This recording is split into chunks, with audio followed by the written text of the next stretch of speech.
የፔሮል ማጭበርበር የሚባል በኤአይ አይታወቅም። አሁን ሰው ሞቶ ደሞዝ ይከፈለዋል። ታውቃላችሁ? ይሄን ሰውየው የለም ደሞዝ ይከፈለዋል። ፔሮል ኤአይ ሲያዘጋጅ ማጭበርበር የሚባል ነገር አይታሰብም። የሐሰት ማንነት፣ አጠራጣሪ የገንዘብ ዝውውር፣ ያልተለመደ የአካውንት እንቅስቃሴ ሁሉ ይይዛል። በተለይ አሁን በጣም እየተወደደ የመጣው ክሬዲት ስኮሪንግ ነው። ያው ኢትዮጵያ ውስጥም ዓለም ላይ እንደምታውቁት ፋይናንሻል ኢንክሉዥን ከፍተኛ አጀንዳ ነው። ኢትዮጵያ ውስጥ ዛሬ 112 ሚሊዮን የባንክ ደብተሮች አሉ። 112 ሚሊዮን በቁጥር ደረጃ እስከ 40 ሚሊዮን ሰው ነው ተብሎ ይታሰባል። አንዳንዱ 5-6 ስላለው ባንኮች በጣም በርካታ ትሪሊዮን ያንቀሳቅሳሉ። እስከ ባለፈው ዓመት ድረስ ሁሉ የኢትዮጵያ ባንኮች ተደምረው ግማሽ ሚሊዮን ሰው አላበደሩም። እንዳልኳችሁ 100 ምናምን ሚሊዮን አካውንት አለ። ቢያንስ 40 ሚሊዮን ሰው ነው የሚገለገለው የሚያስቀምጠው ምናምን የሚለው። ተበዳሪው ግን ግማሽ ሚሊዮን አይሞላም። ለምን? ጥቂቶች ናቸው ሀብት የሚቀራመቱት። ፌር አይደለም። ባንኩ እኩል አያበድርም። ለአርሶ አደር፣ ለአርብቶ አደር፣ ለነጋዴ ብሎ እኩል ስለማያበድር ነው። አሁን ይሄ ክሬዲት ስኮሪንግ የሚባለው ባህሪ ያጠናል። በነገራችን ላይ ሞባይል መኒ የኢትዮ ቴሌኮም በአንድ ዓመት ከምናምን ውስጥ ለ3 ሚሊዮን በላይ ሰዎች አበድሯል ብድር። የኢትዮጵያ ባንኮች ተደምረው እስካሁን ግማሽ ሚሊዮን አልሞሉም። ኢትዮ ቴሌኮም 2 ዓመት ሳይሞላው ከ3 ሚሊዮን በላይ ሰዎች ብር አበድሯል። ኤአይ ግን የሚያጠናው እንዴት ነው? ስልክ አለኝ፣ ስልኬን ያውቃል። ለምሳሌ ጠዋት 12 ሰዓት ዛሬ ከተነሳው ይመዘግባል ኤአይ። ነገ 1 ሰዓት ከተነሳው ይመዘግባል።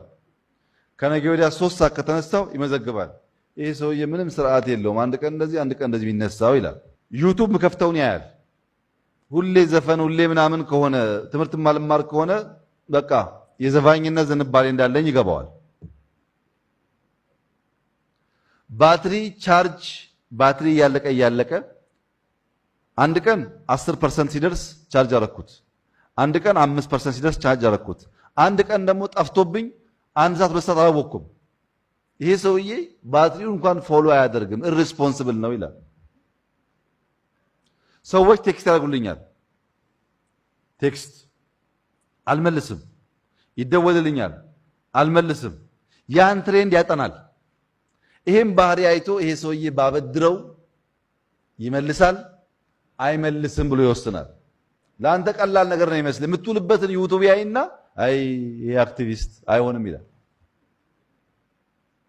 ብድር የዕለት የሚባል አለ። ባይዘው የዕለት ጠዋት ተበድራችሁ ማታ የምትከፍሉት ሰምታችሁ ከሆነ አላውቅም። ጠዋት ስትወጡ ትበደራላችሁ 50 ብር 100 ብር፣ ቀን ታገላብጡና ማታ ትከፍላላችሁ። የሳምንት የሚባል አለ፣ የሁለት ሳምንት የሚባል አለ፣ የወር የሚባል አለ እንደ ሳይዙ። ይሄ የሚለየው በክሬዲት ስኮሪንግ ነው። አንድ ሰው ተበድሮ የመክፈል ሬቱን በማየት ክሬዲት ስኮሪንግ በፋይናንሻል ጉዳዮች በጣም በከፍተኛ ደረጃ ፋይዳ አለው። ሁለተኛው ሪስክ ማኔጅመንት ነው። ይሄን ብር ባበድር ልክ ኮላተራል ለምትሉት ብር ባበድር ምን ሪስክ አለው፣ ይሄ ቢዝነስ ምን ሪስክ አለው ብሎ ይለያል። ሶስተኛው ስቶክ ማርኬት ነው። ስቶክ ማርኬት ኢትዮጵያ አልተጀመረም። አሁን በቅርቡ እንደሚጀመር ተስፋ አደርጋለሁ። በቴሌኮም 10% ቴሌኮም ለህዝብ ልንሸጥ ስለሆነ ስቶክ ማርኬት ከጀመርን በከፍተኛ ደረጃ የእኛን ኢኮኖሚ ይቀይረዋል።